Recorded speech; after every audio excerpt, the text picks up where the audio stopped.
name is Anton. I teach VFX here in Catalyst, and in this demo today we're going to talk about Substance Painter and making textures and actually painting textures. And we're specifically focusing on this project that I've done before. I actually did it in a program called 3D Max, but I've converted it for Cinema 4D, and I'm going to demonstrate today how to texture skin. Maybe we'll skip the tattoos for this guy, but what is subsurface scattering and what type of material skin is, and this kind of metal-y material that we have here on the walls. So just to show you a quick overview of the scene, I'm just going to quickly change the aspect ratio so that we can see it better.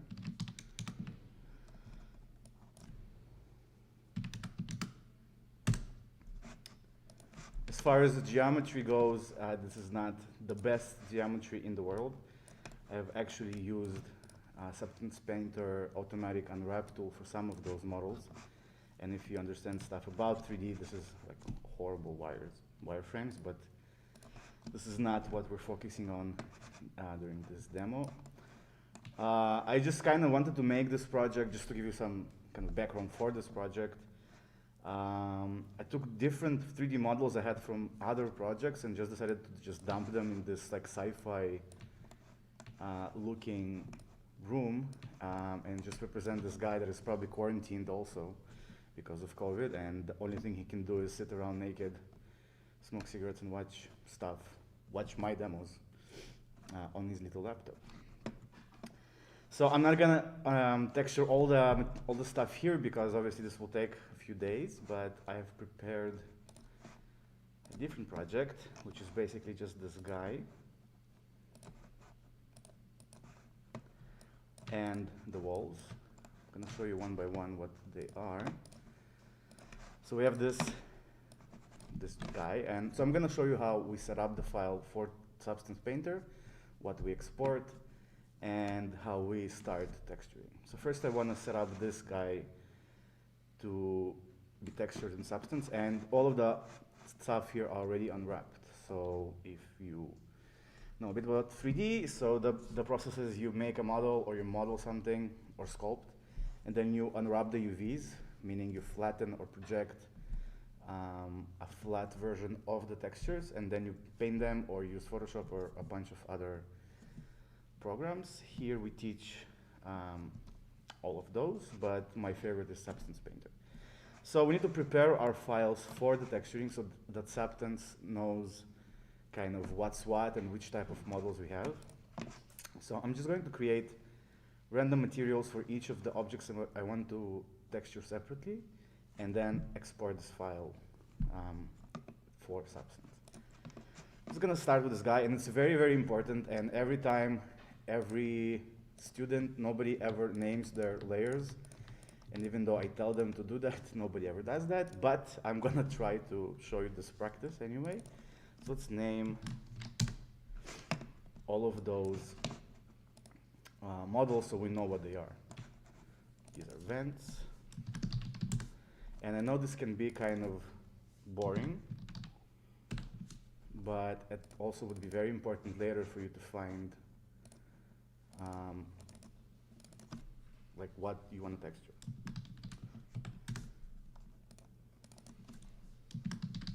And I am using very creative names for everything.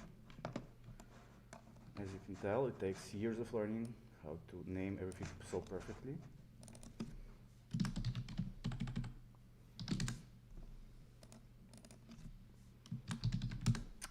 Okay, now that I'm done with this fun activity, it's really important that I have some sort of material thrown on those models or objects so that so the Substance knows how to identify them. So I'm just going to create a random material here. I'm going to open it up, and I'm just going to give it random colors so that I know which model is which. So, and also I'm going to name them. So this is the guy, and let's apply this material by just drag and dropping it on this dude. This will be one of the walls, substance. Sorry, my material editor keeps opening in a different screen.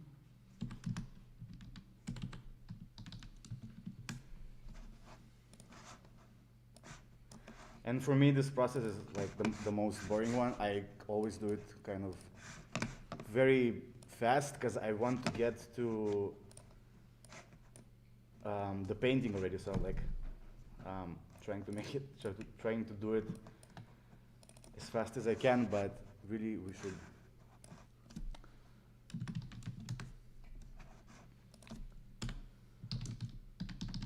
take our time so that we don't mess up. When I was preparing for this demo, I forgot to apply material to the vents, so the vents and this window were on the same layer, which gave me a bunch of problems.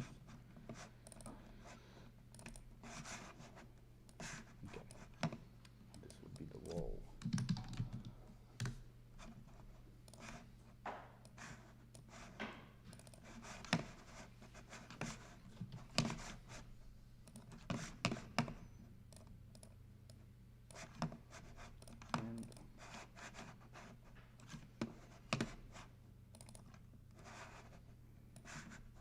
Does anyone have any questions while we complete this fun task?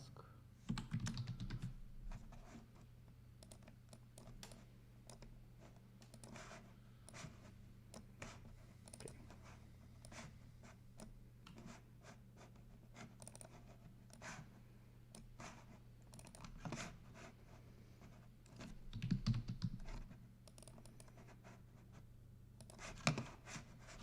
And done. Right, so let's export. Also name this one. Let's export this file. I'm going to go to File and Export. And what I want to export is an FBX file. You can also export an OBJ file and I think maybe a 3ds, but FBX is the better file out of all of them. And I'm not going to go into the reasons why. I'm just going to drop it on the desktop that has lots of things. And we're done. So let's go into Substance, and I'm just going to create a new project. So here I have a few things I need to choose. One is the template. So this will define kind of how my materials behave in different render engines. So for example, somebody asked about Unreal Engine 4, so here we can set up our materials to be applied in Unreal Engine. And here in Catalyst we have V-Ray as a rendering engine in Cinema 4D. But for today's demo, I'm just going to set it to the default, to the Substance Painter engine. Next thing we need to choose is the resolution. So I'm just going to keep it at 1024 because I don't want stuff to take too long. And of course the file. So I'm going to just navigate to my desktop and open the file. And with the new versions of Substance Painter, they added a auto unwrap tool, which I will not be using right now because it takes a long time. But I can tell you from experience that it's pretty good. It unwraps models, not in the best way, but it's enough for you to kind of paint stuff on them. So I'm going to leave this unchecked. And so I just imported my model, and I just selected the resolution, and I'm going to click OK.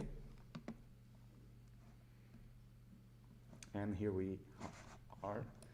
So I can rotate it by holding down Alt and left clicking on my mouse, and I can change the light. So there's like a skylight applied in Substance, and I can rotate it. And this will help me later to see how my paint jobs deal with different lights. Right here I can see on my layers that all my naming routine did not go in vain, and I can choose in between different models and kind of go one by one. Now before you paint anything in Substance, I'm going to also move this window to the side so we can focus on the 3D model. Before you paint anything in Substance, you need to bake it. You need to create those maps and tell Substance this is what I'm painting, kind of. So to do that, I'm going to go to my texture set settings, and I'm also going to add a channel. So we have here a bunch of channels that represents different behaviors in our materials. So we have the base color, metallic, and I'm not going to go over all of them right now. But I want to add one channel that is called scattering because what I'm going to do with the skin of this guy is I want to make it translucent in a way. I want the skin to behave like skin in real life. If you take a flashlight and hold it up to your hand, you'll see that the light is penetrating through your skin. So that's what we want this guy to behave like. We want light to hit his skin and kind of penetrate it and go inside, which will help us sort of just gonna make it look a bit more realistic. So I'm gonna go here and I'm going to add a scattering effect or a scattering channel.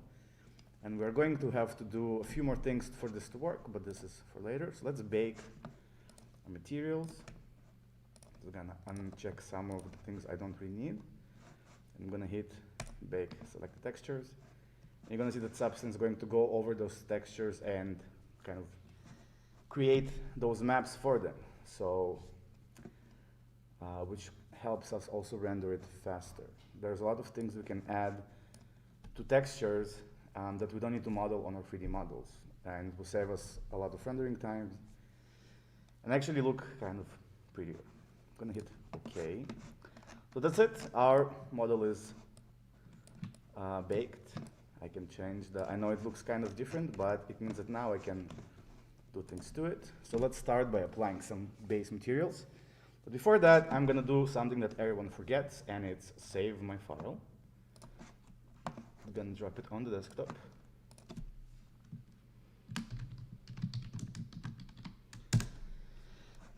I have seen many people start and work on their projects for hours and not even think about saving, and then having their computer crash and losing all of their data. So it's very important to name your layers and save your files.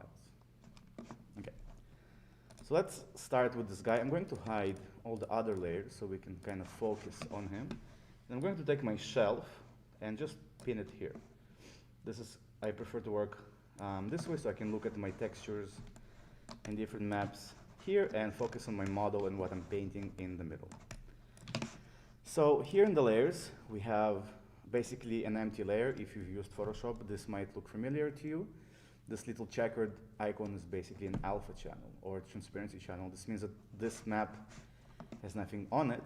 I can add a layer with a color, and basically I can also add a layer that I can paint. So these are the basics of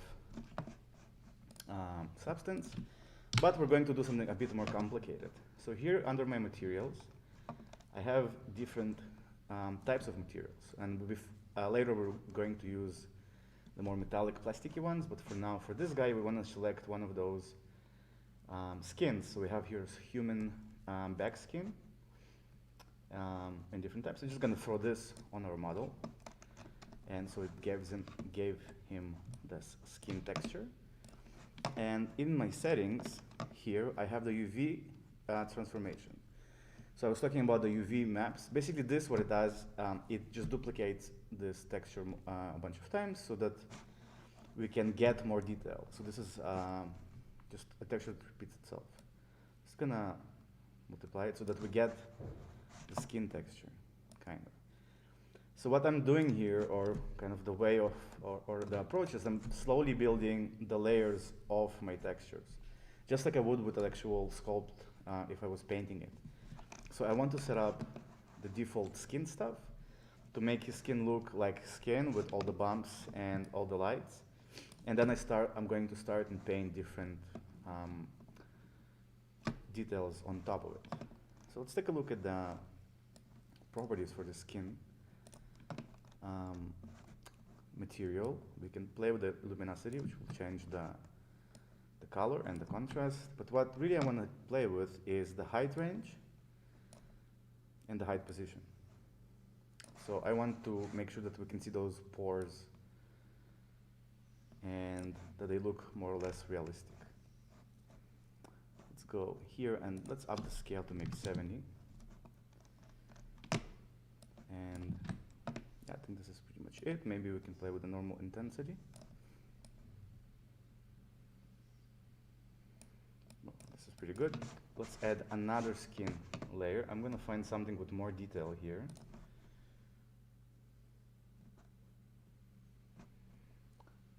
try the human neck skin.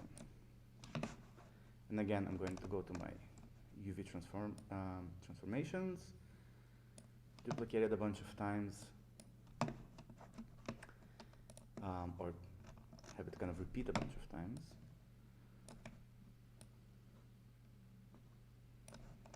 Maybe even more.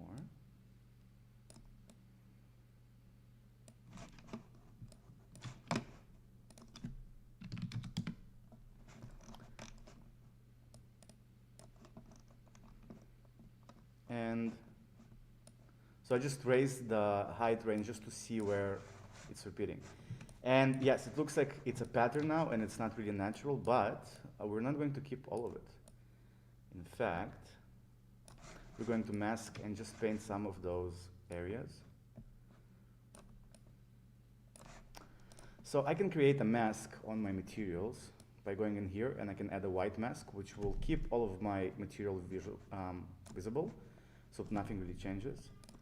Or I can add a black mask, which will hide it. So right now it's hidden, and I can take my stylus and paint here different areas.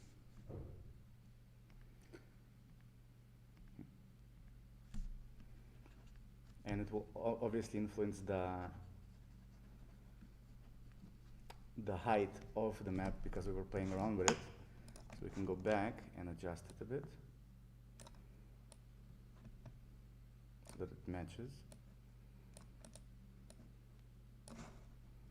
Let's go back here, and I'm just gonna also lower the flow of my brush. And I can toggle black and white by hitting X on my keyboard. You can also see here. So I just want to add some more detail to the to the face. And it kind of looks like sculpting, and yes, I can mirror it, but I prefer to kind of hand paint all of these details by myself. And the idea behind this guy specifically, that he's been kind of stuck at home for so long that he's already developing some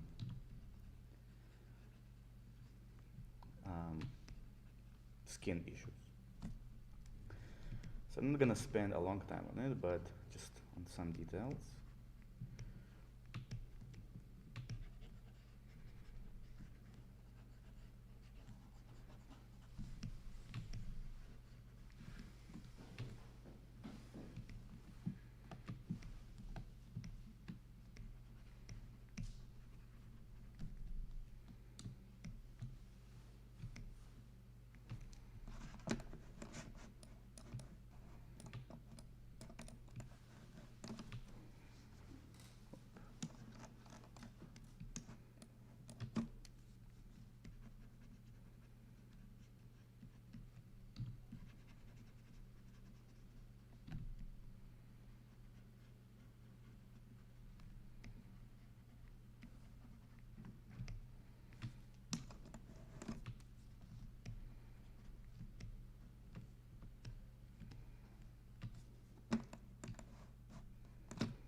Okay.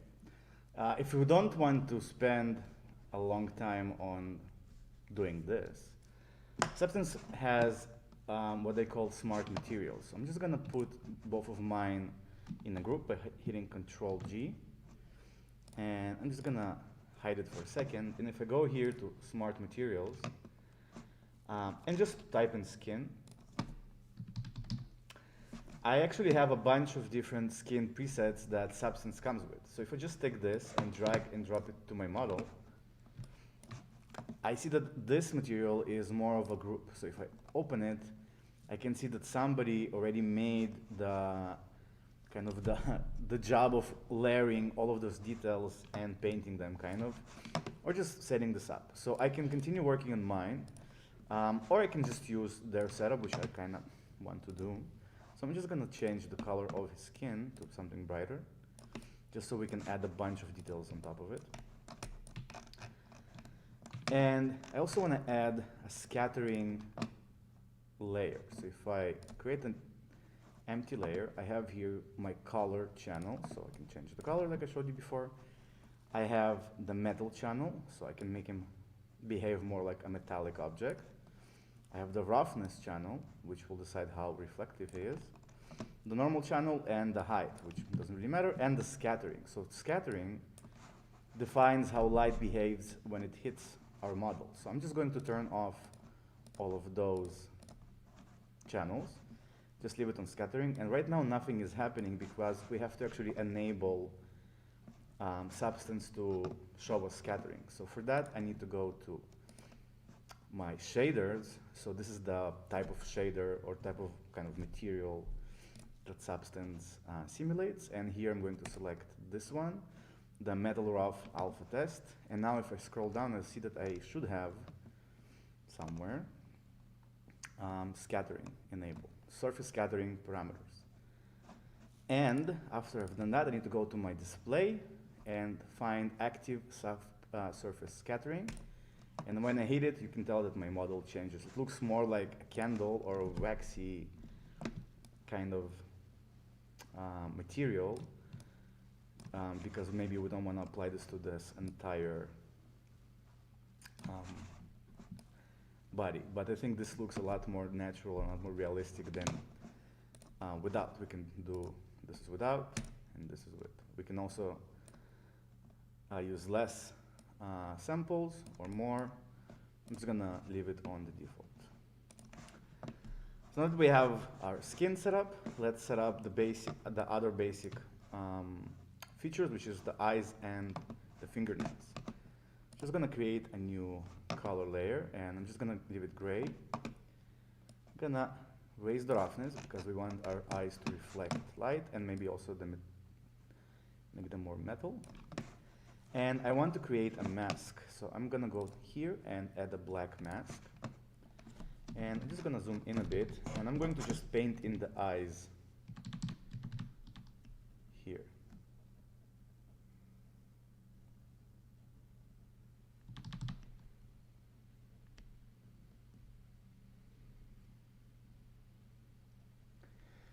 And this is one way to do it, but a better way actually would be, and I'll show you after I'm done with this,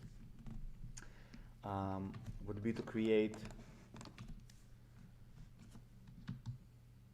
a group with the same mask so we can apply a bunch of things inside. But luckily we can copy masks.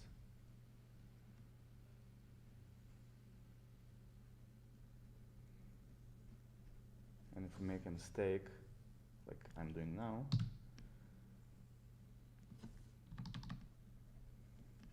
we can correct it by hitting X to change the color that we're painting on top of the mask.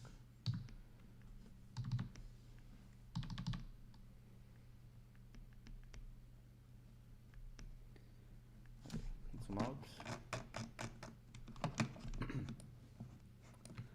We can do the same for his fingernails, but I'm not going to. I'm just going to put this layer in a group by hitting Control G. I'm just going to copy this mask to my group.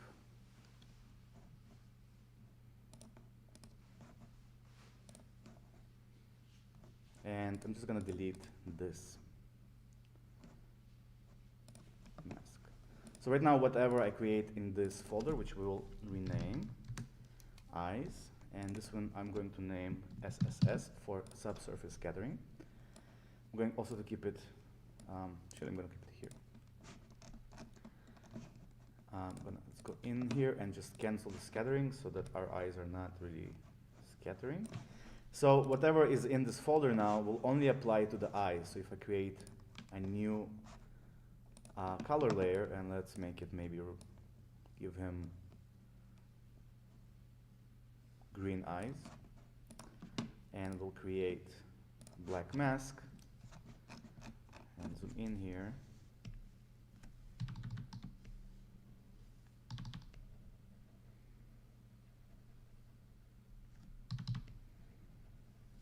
And yes, this is a lot like airbrushing a sculpt if you ever done that. Only you can go Control Z and go back and fix your mistakes.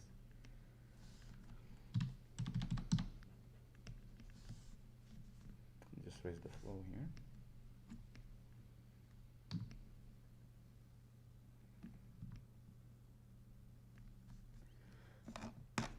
I could also paint, and let's maybe make him look a bit less, yeah,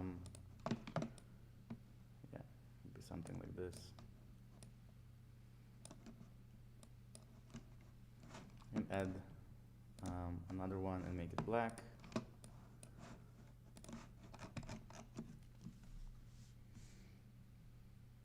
The black mask, and just paint those.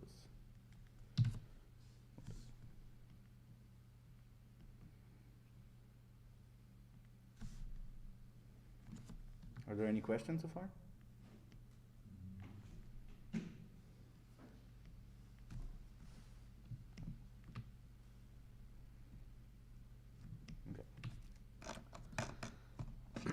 So I'm still building on the base, kind of base materials. I can also do the teeth if I wanted to, but I think I'm gonna keep it for the end. So I'm also gonna skip the fingernails for now because I wanna get to the cool and fun stuff. So I'm gonna save my file.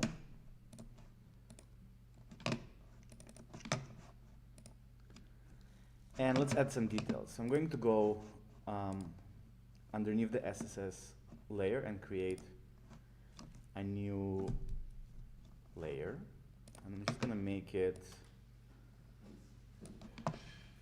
a new color layer. Kind of this brown color. And I'm going to create a black mask. And so this layer will serve as my skin details. One, because I'm gonna have a few layers, and I can continue with my smooth brush and maybe lower the flow and the opacity and start painting in different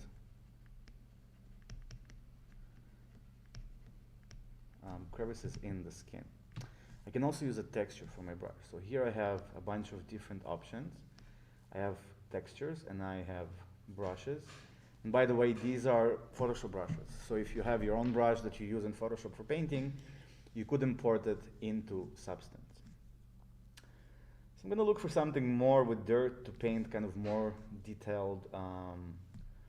Just actually type in dirt. Let's go with cement.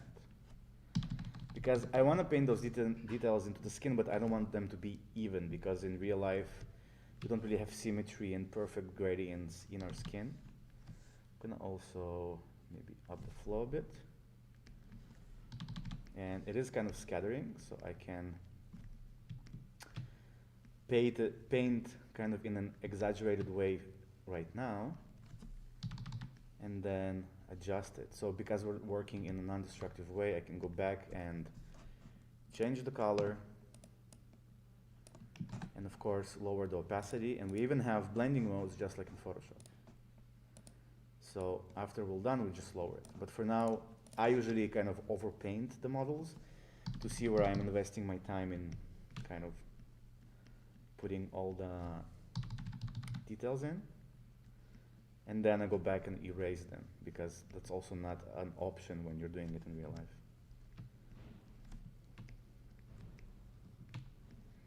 Because I'm painting on the mask, I can always hit X and remove the stuff I'm painting. Let's also lower the opacity a bit. I like to kind of build up the color. And so right now what I'm painting is kind of dirt. So I'm trying to think where would dirt collect on the specific character. And I have this tendency to start coming up with stories while doing this, because it makes me kind of add logic to what I'm painting. So why is this guy stuck at home? Maybe it's not a COVID thing, maybe it's agoraphobia, and what has he been neglecting at washing? So I'm gonna add more dirt here. You of course don't have to be that crazy, but it helps me to have a little backstory to the models I'm working on, so that if somebody asks, hey, why is his neck so dirty? I can be like, well, I know, but I won't tell you. And of course, we don't forget that we are on in a 3D world. So we have to also paint the back and all the details that might never get seen, but we want to have them painted anyway.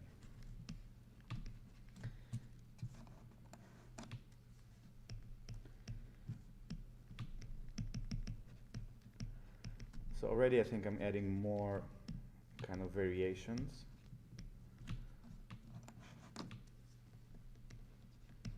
Into my model.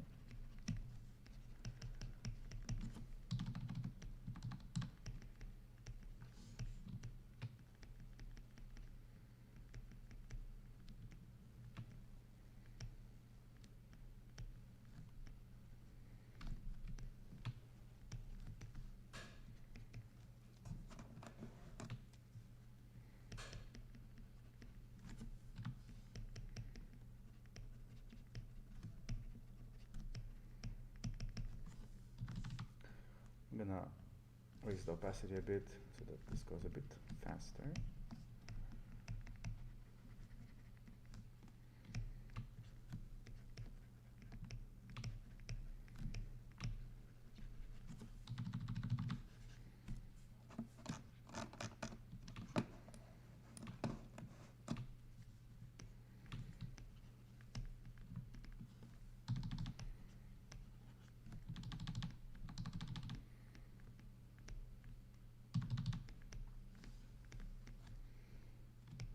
So let's take a look at the before and after. So this is before the details I've added, and this is after.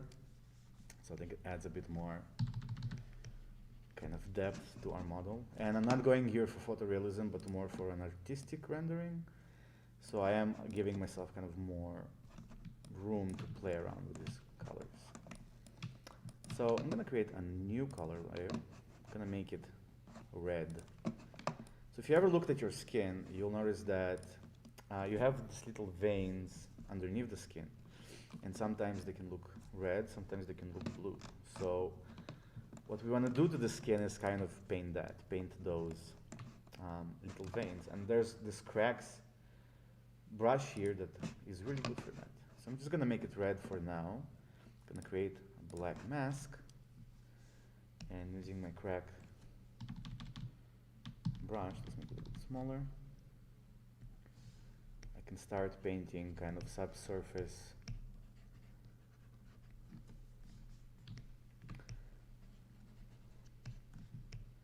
So if I just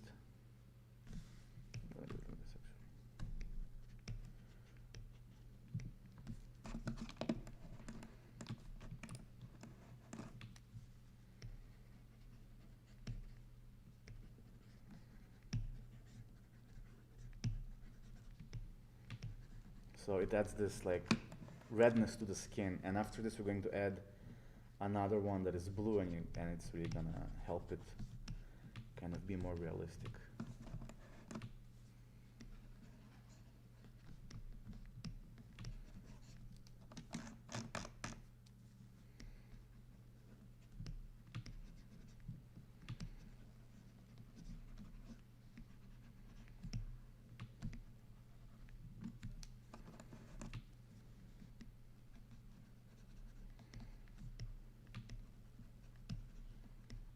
So you'll also notice that these type of veins are usually very visible around the arms or hands. So let's add some.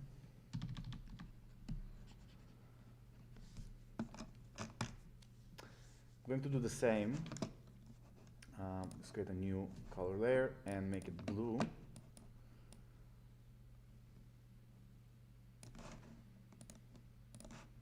Black mask. Face. I can also play around with the lighting to kind of see how this reacts. Let's leave it like this for now. And add some.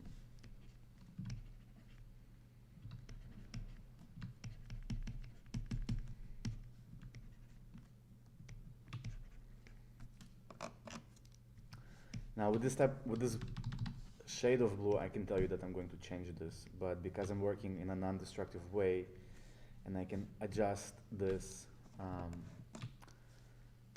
later, I'm not really worried about it. You could theoretically, just to show you that that's an option, create a painting layer, which will allow me to paint whatever I want, but it's kind of destructive. It means that I cannot change the color of it after I've done it. So I need to be really sure. So I prefer to work on color layers. Let's just name this. SD stands for skin detail. I prefer to work on this type of layers so that I can always go back and adjust it later, because you can also kind of invest in working on or painting models like this, and you can spend, at least I have, spent hours kind of doing the knees and the arms and the hands, and then when I zoom out I realize, oh, this looks horrible. But luckily I can go and change all of my layers. Okay, so let's adjust the color here, because I am not a fan. Just gonna make it a lot darker. Let's look at his face. Yeah, so I think this is a lot much better already. So if I toggle this on and off, you can tell that all of these three layers, we started with this and then added some detail. So I think he's getting more of a personality than before. Let's also put this in a folder and just call this details. So I want to kind of play around with the height. So if I'll zoom in here and look at the height, you can tell that I can actually make those, what I've painted, kind of become like scars. So if I lower the height here and maybe raise the height here,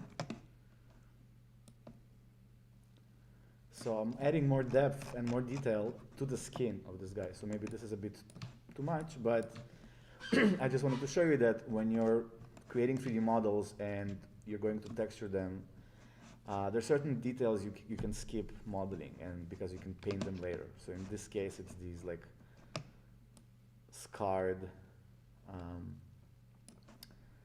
places. We can also add more horrific details, which we can do now. Yeah, those blue veins are usually also kind of pop out, so I'm gonna. So the height, what it controls is if it's indented, so it goes inside, or it pops out. So I'm gonna make the blue ones actually pop out, and the red ones more inside. And if I kind of rotate my light source, you can see that the light kind of behaves with those things pretty nicely. Okay, let's add a scar just for kicks. So I'm just gonna create actually a paint. No, I'm gonna create a new color. And I'm gonna uncheck the color, and I'm just gonna put the light at the height kind of low and create a black mask. Let's go to our alphas, which are different shapes we can apply, and find something that will resemble a scar. Maybe something.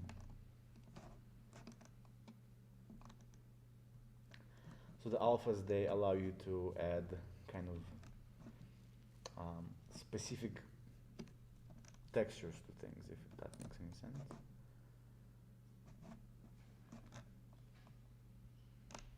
Let's go with this one.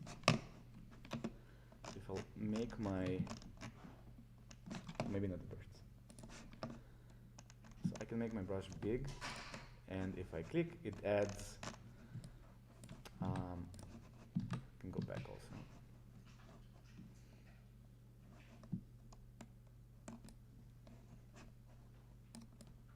And I can rotate it. So the way I'm rotating or making it bigger or smaller is holding down Control, right click will make it big or small, and left click will rotate it.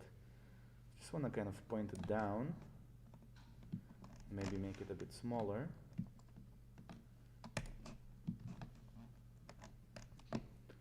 And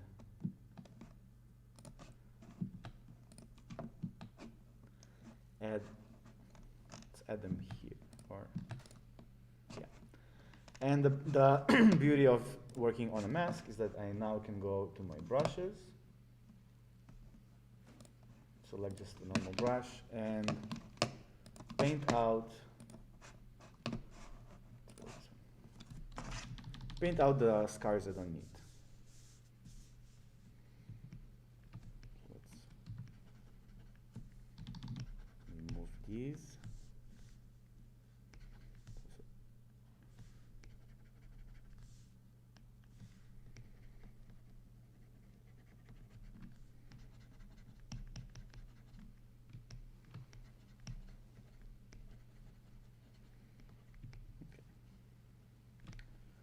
Or also add some kind of variation. And I can add, and even go back to my red layer and maybe add some redness inside of those cars. So maybe with this brush.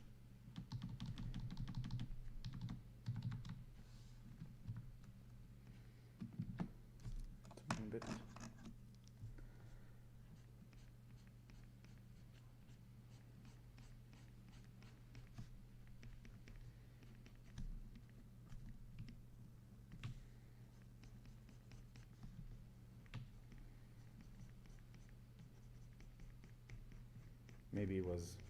Maybe he used to have a cat, but they got into an argument, and you know how it goes.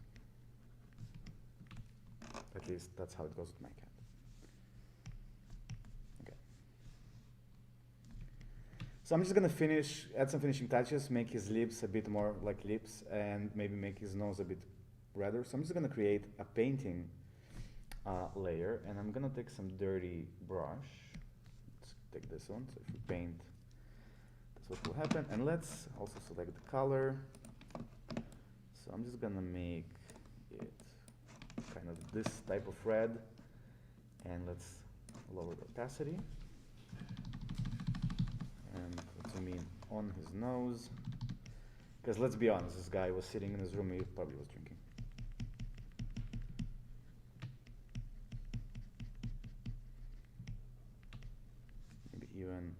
So the advantage of the painting layer is that you can layer different colors together. So this acts more like actually painting a model and not like what we were doing, which is basically setting up materials and then making a mask to match those materials. So this type of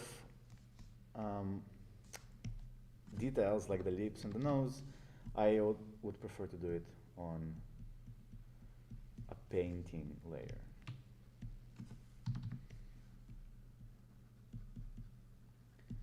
And I'm gonna skip his teeth because I can also look at my unwrapped UVs right here, and I think those are the teeth. And if we're gonna try to do that really quickly by creating a new one, and then let's make a red mask, a black mask. And we can paint here. Kind of guessing that those are, but I don't think those are actually the teeth, so.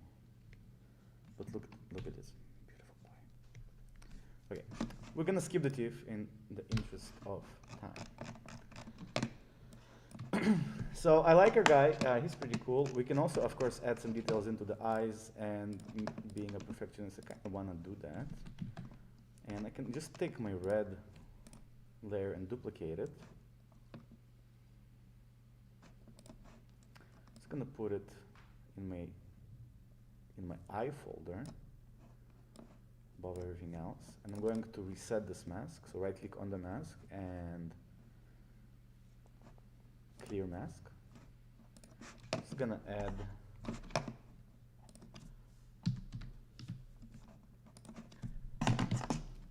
just a few kind of veins in his eyes.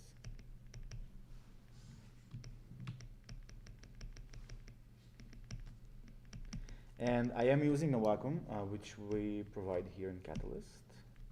And it's really convenient, but in theory, you could do this with your mouse, like this. It here. Okay, so it looks pretty good, but this preview isn't really representative of our model. And let's save this guy for now. We could render it out and see how it would look in an environment by clicking on this camera thingy. So if you click on it, it's gonna take a second. Hopefully nothing will crash. We're gonna see how this guy looks like in like when we actually render the materials. And this is a live render, so I can actually adjust the angle and add a bunch of effects to it, which I will not do right now, but I will do it at the end. So if we see he's actually outside, this is maybe a futuristic outhouse, nobody knows.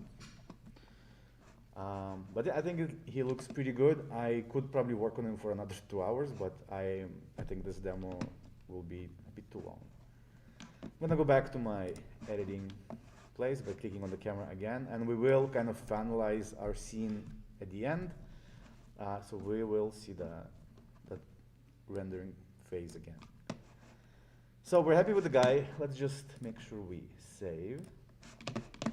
Let's talk about metal. I'm gonna uncheck this wall and kind of focus on it. So, and let's hide the vents. So in our smart materials, and every time I show this to my students, the natural thing, or if you don't really if you wanna get this done quickly, is to take one of those materials, especially this machinery, just throw it on the thing, and basically be done with it. But I think you should not be using kind of default materials or the smart materials. I think you should be creating your own, because you want to add a unique visual to your models and not use presets that anyone else can use, which kind of cheapen your work. Because if you invested so far in modeling, you should invest a bit more in texture. So let's kind of create this rough texture here. So I'm going to go in my layers, and this, like the guy, I'm going to hide him for now. I think about it like the way this was probably made in real life. So which type of metal it was, if it had a coat of paint, and then this paint started chipping with time, and what happened, and so on and so forth. So I'm going to start layering those materials. So kind of always start with aluminum. And I can play with my lights, and I can change the color if I want, but for now I'm going to keep it white by default. And I'm going to add, let's look for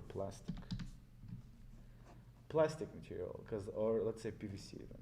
No, this plastic mat on top. So let's say when this door was made, it was painted with this plasticky coating. There's of course a lot more here, maybe this one. Actually, let's do the grainy one.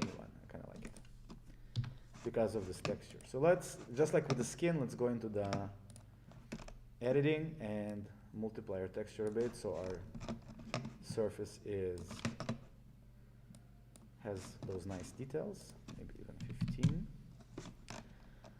And let's start chipping away. So one way to do this is, so let's add some height to it, is like we were doing with the skin, is to create maybe a white mask, go to my brushes, take some dirt brushes, and start physically painting like those corners. But there's actually a better way to do it. So let's create a black mask, and on our masks we can add generators and other stuff. So it means that when we have a mask, we can actually add fills and different things to it. So I'm going to add a generator, and under this generator I'm going to select dirt. So right now it's going to try and give me kind of a realistic representation of this paint chipping, and I can have different dirt layers and kind of play around with those settings.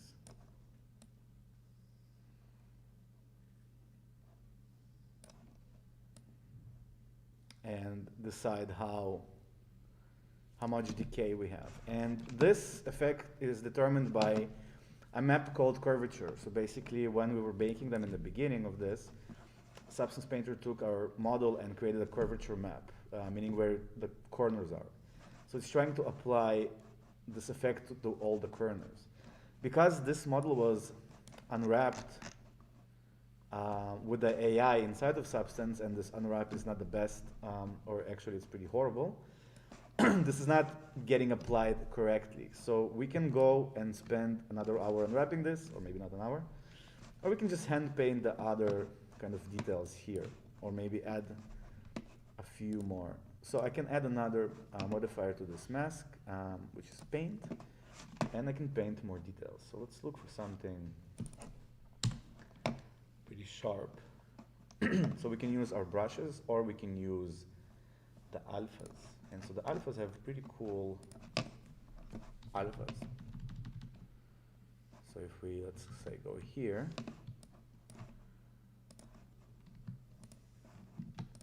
and this is an issue that happens once in a while, but I'm going to use the brushes. Let's try the bark.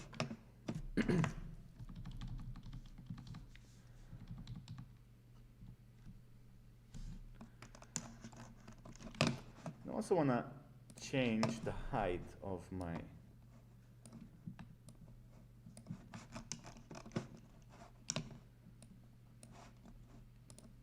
maybe the aluminum. There.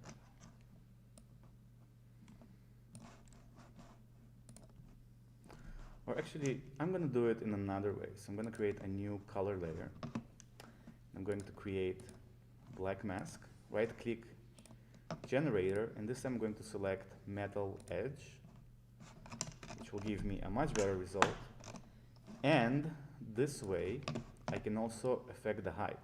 So I can make those scratches kind of be inside of the paint, even though my layer hierarchy says that my scratches or chipped paint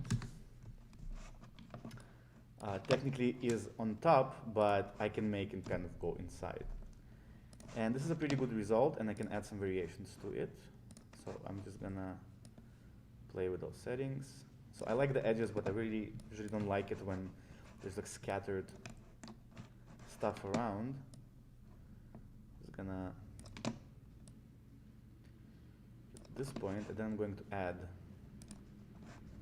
a paint modifier to this, and I'm going to just paint out some of these scratches because I think it's a bit too much.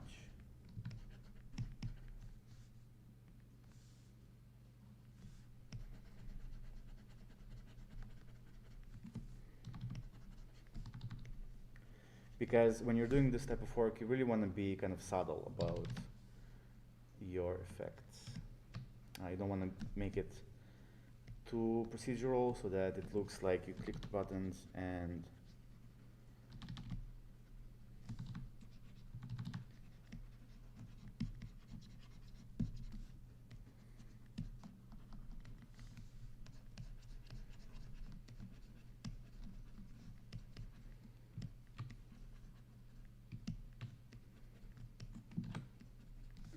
I can do the same to this one as well. So I want to maybe remove some of those, make them more natural looking. So I'm going to go in between those and see what I'm influencing. Yeah, I think this looks pretty good. I can also add some dirt to it. So let's create another kind of color layer. And you can see that all of our, what we're creating here is called a bump map or a normal map, which is basically will tell our render engine what's kind of on top of what. I'm gonna make this look like dirt. And I can also raise the roughness. So what I'm trying to do is have like dirt that is collected in the corners, and if you've ever seen dirty metal, you know that the dirt doesn't really reflect that much light, so I'm gonna make it completely matte. I'm gonna make another black mask. I can paint that, or I can add a generator, and I can do the dirt thing, which probably will give me the same effect. And I'm just gonna, yeah, do something like that. So you see that it's collected here. It's collecting kind of in those little creases that if you would even try to clean this, you probably will have a really hard time. And I can again affect the height, so I can make it kind of be on top of everything. And of course, adjust the colors.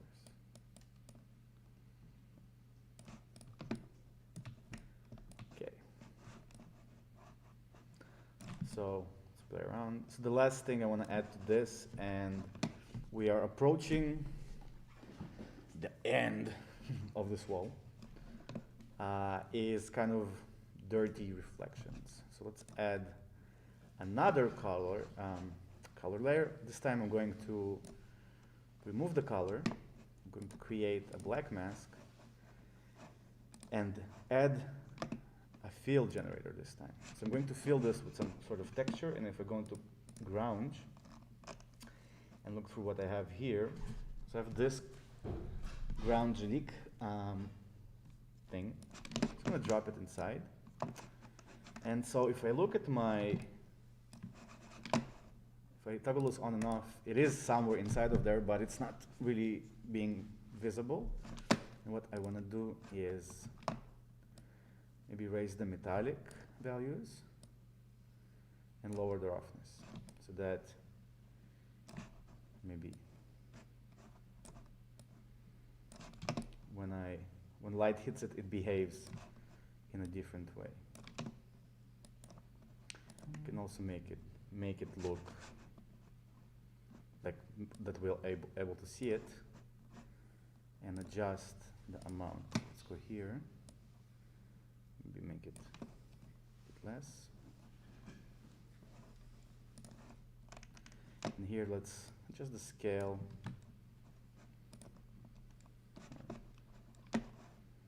Maybe the opacity.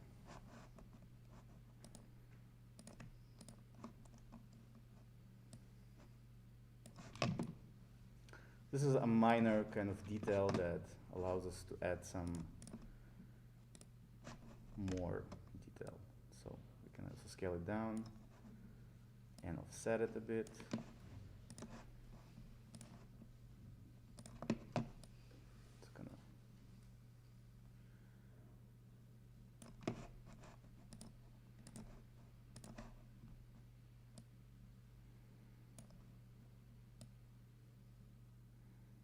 And what I'm doing now is I'm trying to figure out which area looks good to me so that I can kind of mask it and leave it there.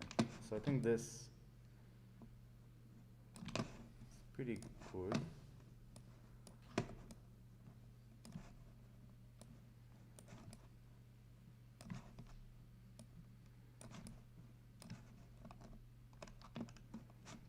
And I think I'm going to actually leave it like this. Next thing I want to add to it is some scratches. So again, a new color layer, and you can see that this is all kind of repetitive. And yes, there are a lot of tools here, but I didn't want to focus on too much information. So to look for some scratches. And so let's add generator and a fill. Sorry, not a generator, but a fill. And add to it these scratches. So let's adjust them a bit. And what's cool about these textures is that I can actually control the amount and like length of the scratches. So we have quality, so maybe we don't want like a lot of them. We have the tilt, and let's lower this thing, and the length. Because as we said, this guy has a cat, so it makes sense that there's lots of scratches here. That's something like that. And we can create them, make them kind of be indent by adjusting the height. So now they're inside. We could also paint some scratches. Let's go to our tools. Let's see if we have a scratch can use maybe this.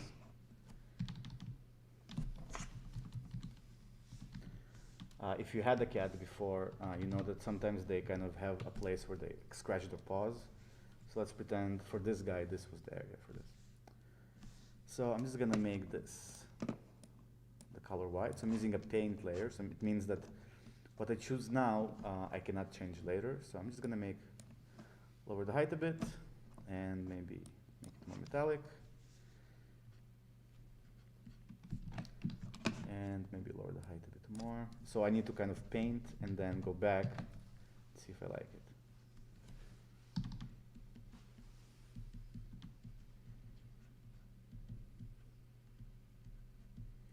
And yeah, with these tools you can really add kind of stories to your little scenes. And even though like this, I'm telling myself those stories and nobody probably will care to listen to it, but I think it adds more personality to your scene. So this is what makes, in my opinion, something that looks really good, because it looks real and like somebody's living there, and you're not able to tell kind of why.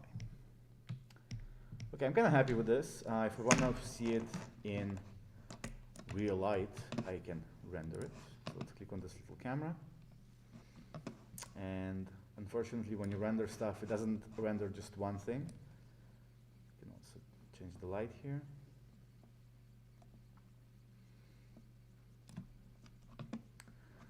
But I think it looks pretty good. We could change the map we're using. So let's maybe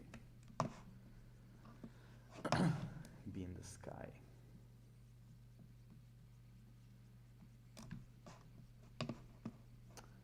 And yeah, I kind of like it. So to avoid doing all of this to all of our models, let's turn some of them on. We could actually create our own smart materials. So I can take all of this, and let's all pretend I named all of my layers like I said I did. Let's group it and call it my amazing wall texture. And I can right click, and so I can copy it, but what I want to do is convert it into create a smart materials. Once I click this, it's going to open my smart material tab, and it's right here. So this is my amazing smart material. I'm going to delete it for a second because how I name my smart materials is a very smart way. I usually add these kind of arrows so that when I save them and I want to find them, mine will have kind of a thing in the beginning. Because if you've done this and it's been, let's say, a year and you want to reuse this material, you're not going to remember how you named it, and they kind of all blend the same. So I like to add some sort of like an icon or some sort of a shape near the name so that I know those are mine. So once I have the save, I can just drag and drop it to all of the materials. It's not going to be perfect, but we will go in and adjust that. The same to this guy.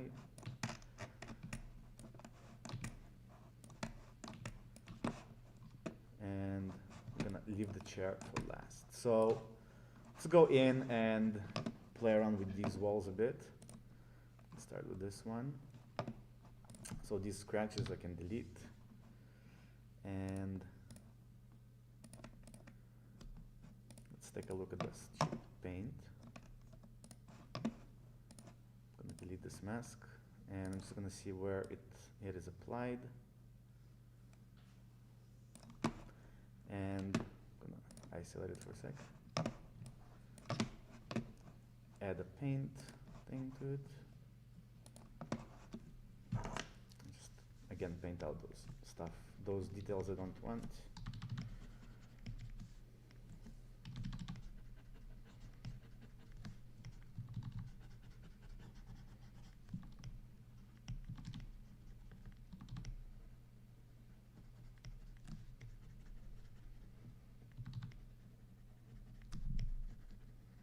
As you can tell, I have here this shadow from the chair that is there, and that's what happens when you bake textures. It kind of calculates how something that is called ambient occlusion, to have this kind of shadow be baked in it, so the computer doesn't have to calculate this in real time.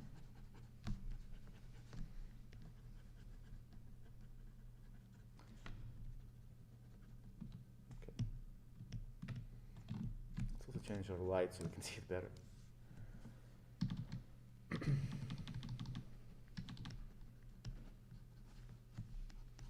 Okay, let's take a look at our dirt. Just raise it maybe a bit. Maybe let's say this part is a bit dirtier for some reason. I think this area is where the cat usually slept.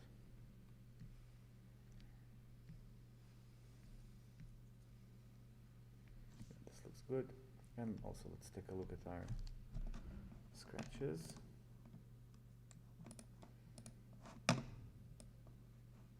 Maybe kind of less. Just gonna actually leave it like this. Yep. Okay. So now let's go over our wall and floor.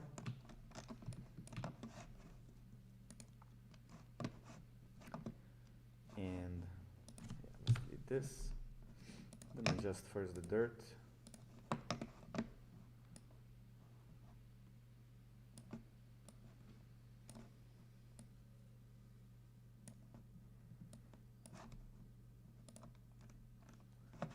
Let's look at the scratches or edges.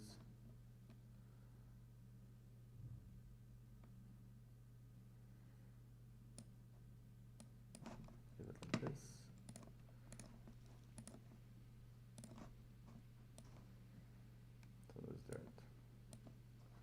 So I'm thinking that this is probably the area he walks on the most, so it makes sense that this paint has been kind of weathered down for a while. And maybe this cat he has can jump high, but let's paint out the ceiling from this.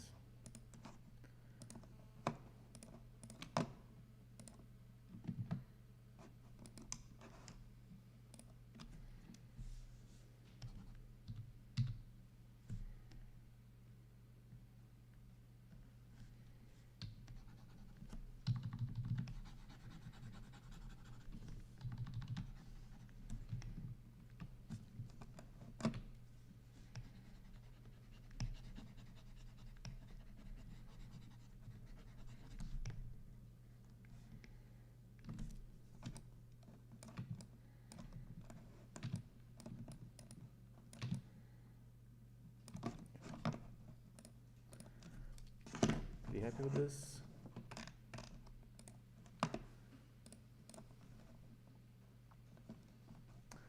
Okay, let's turn on all the walls and the chair. Let's deal with the chair.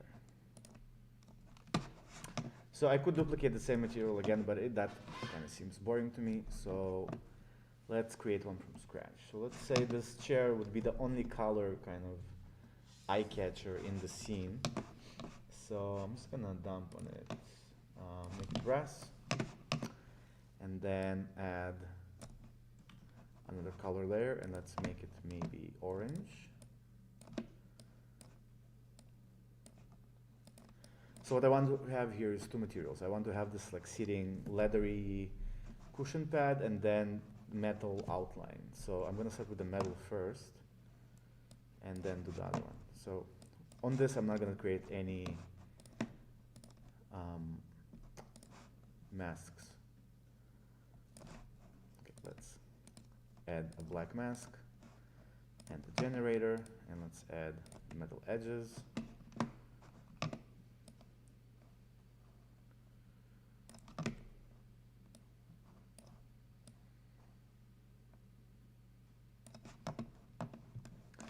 And I'm gonna make it pretty weathered, because let's face it, this guy has not been cleaning his apartment. And another paint, and just paint some stuff by hand.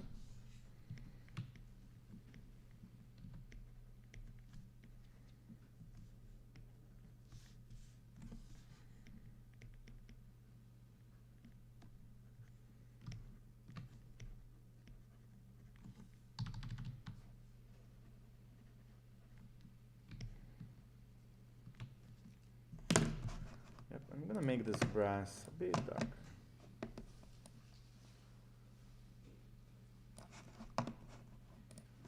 Make sure my paint is just a bit higher than this brass thing. Okay, I'm gonna say that this is okay. I'm gonna create a new color, and I'm gonna put this in a group, and this will be the seat.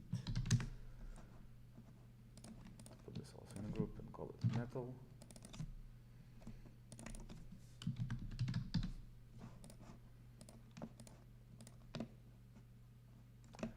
And let's create our mask. So I'm just gonna create a black mask and color in the seat. Use also a normal brush. Let's go to the brushes and use this one.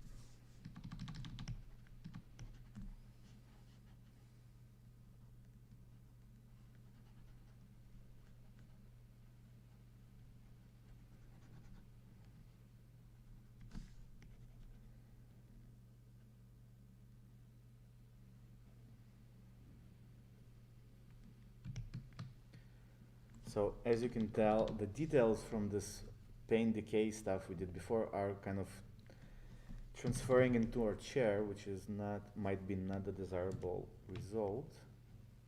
And we're going to try to fix it together as a team.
Just gonna keep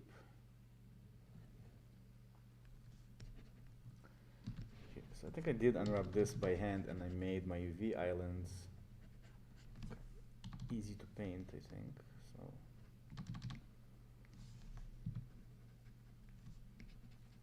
maybe not.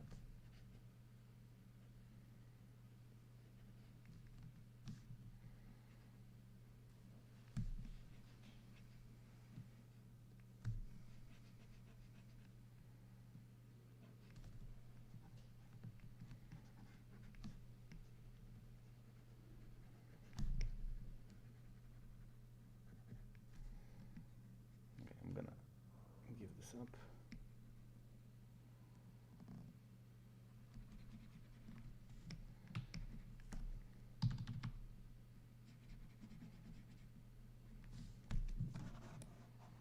So the idea when I was modeling this, the idea was that this is also serves as his toilet, so he can maximize his productivity of watching YouTube videos. But then I decided not to go with it and model an actual toilet, though I like to think that there's some sort of sci-fi button he can press and this thing opens up, and I mean, it's only him and the cat, and I think the cat left.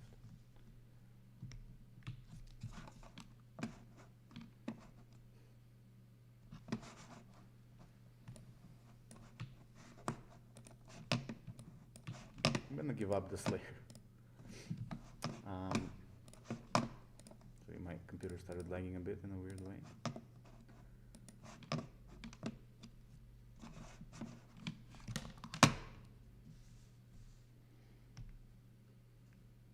I'm gonna keep it like this for now.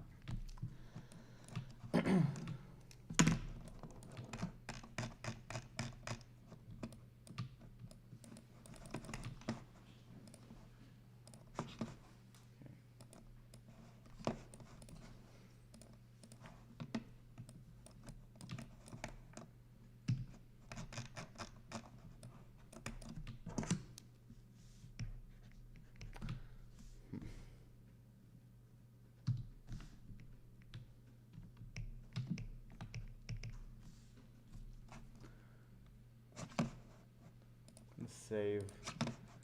This is sometimes the technical issues with working with 3D, it can kind of get stuck. So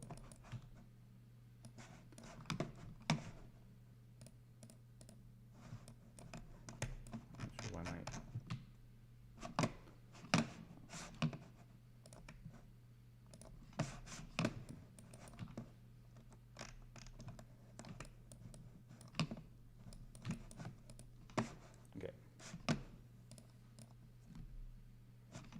I'm gonna quickly restart Substance because it's not reacting to the orbital stuff. But we are approaching the end of this demo. I just wanted to render my scene and look at how it's looking.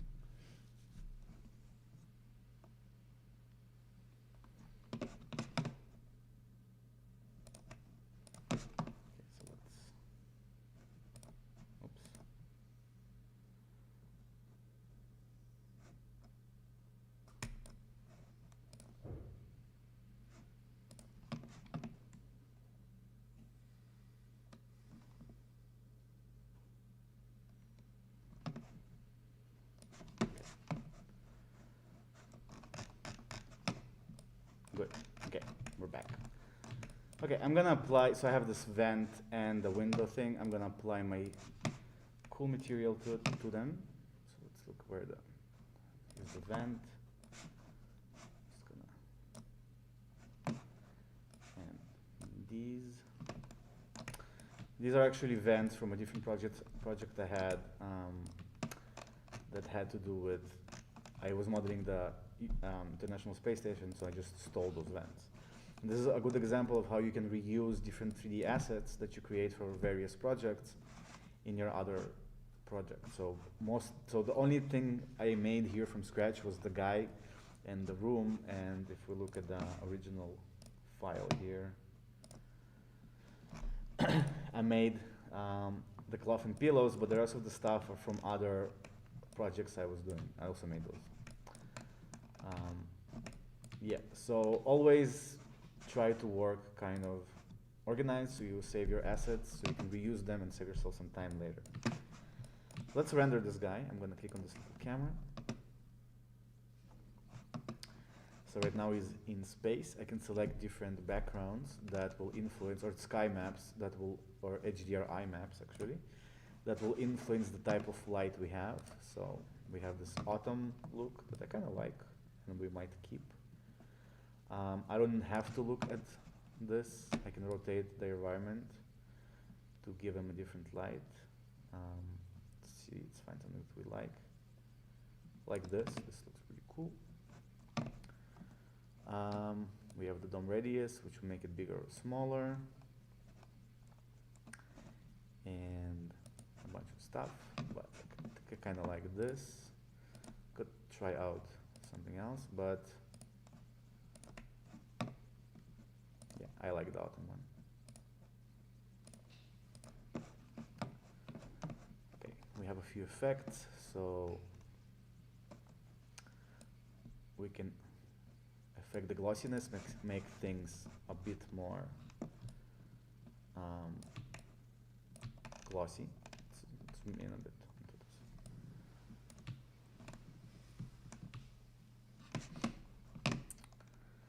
We have some camera effects. We have post effects, so we can apply some color correction, make it maybe black and white. Maybe not.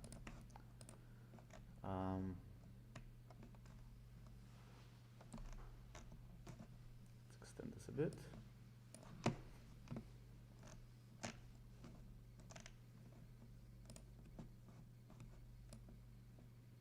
Glare.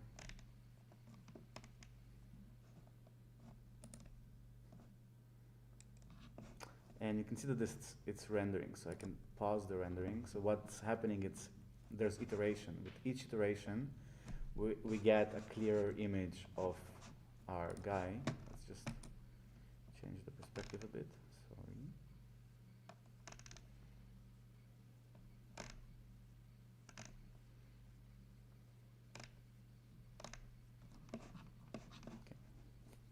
Okay. Just So you can pause it, you can save your file. Here's the dimensions. It's kind of rendering. So once I hit render, the more you let it go, the better the image will become. You can add to it a bunch of, you can limit it also. So right now it's only going to go for 10 seconds. Make it 100 seconds and it will keep going, making things look a bit better. We can adjust the field of view, the type of camera we're using, and the aperture, so we can add some depth of field to it. So let's go to the depth of field and maybe try to find it. So making it look a bit more realistic in a way. So I look like this.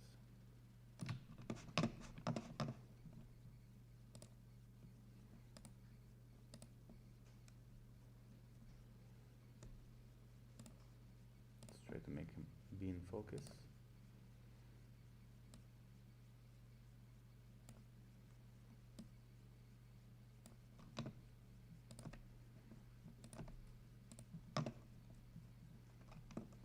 And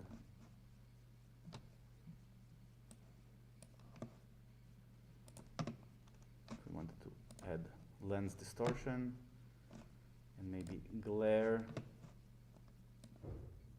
it's just gonna make it a bit more.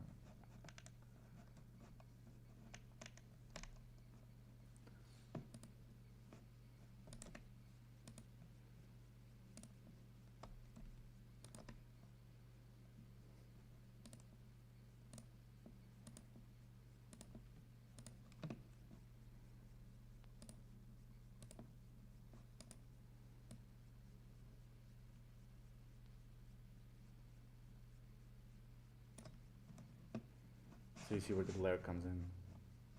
So I really like this type of shallow depth of field because it gives me, kind of makes it look like a miniature. Let's lower the aperture to like 8.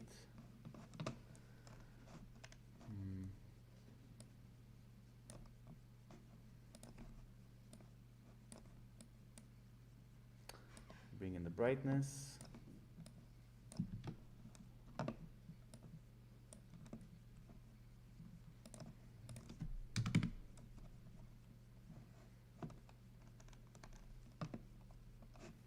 Maybe not, I don't like the lens distortion.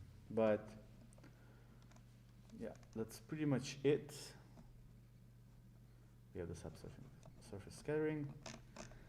Yeah, I'm pretty much done once I'm happy with my rendering. So I'm gonna limit this to, let's say, 25 seconds and let it render. And once I'm done, I'm just gonna save it. You can also make it a different resolution. So maybe let's make the height 1000. So the more the resolution is, the longer it will take to render. So let's make the width 700, maybe a bit less.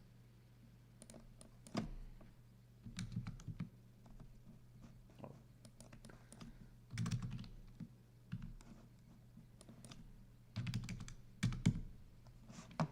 And try to put this guy in the middle, like he was before. And I'm gonna lower the aperture so we can see all the details we worked on. Maybe make it like 2. Let it run for 25 seconds, and once we're happy with how it looks like, so with each kind of passing moment you're gonna see more and more details. We can play around with the sun a bit, or maybe add more light to a different place in the scene.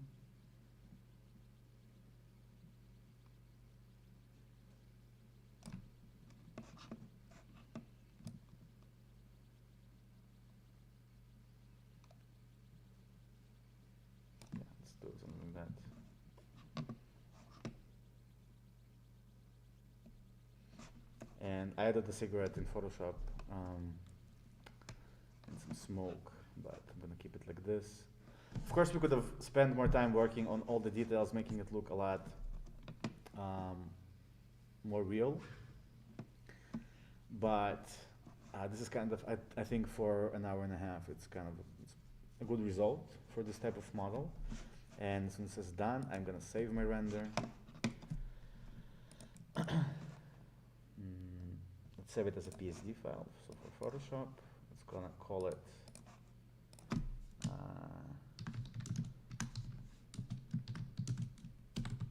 cat. I'm going with our story. Save it. And we're done. Pretty much, let me just save this. Of course, you can, so if you want to render this in a different program like Cinema 4D, you can export these textures by going into File and Export Textures and selecting these different stuff. But I'm not going to bother with this because the setup of transferring it into Cinema 4D, setting this up for render, is going to take a long time, and it's not the most interesting thing, but this is part of the stuff we learn here, and that I'm teaching people how to set up different renderers for different engines. If it's Cinema 4D, or maybe something that is more of a gaming engine, so it's a low poly model with high-end textures. Yeah, you're welcome to come and visit and learn all these things. Let's just take a look at our. This was my original one I did.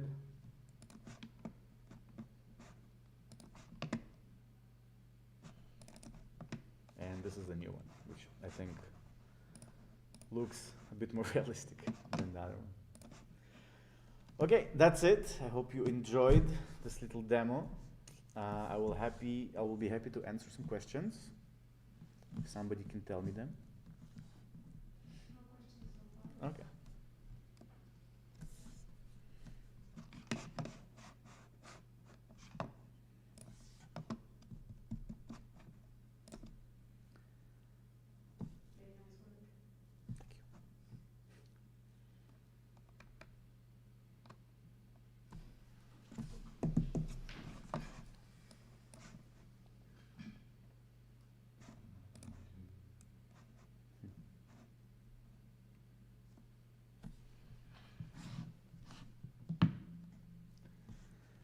Very nice work. Okay, we can call it a day. Yes. Stop sharing.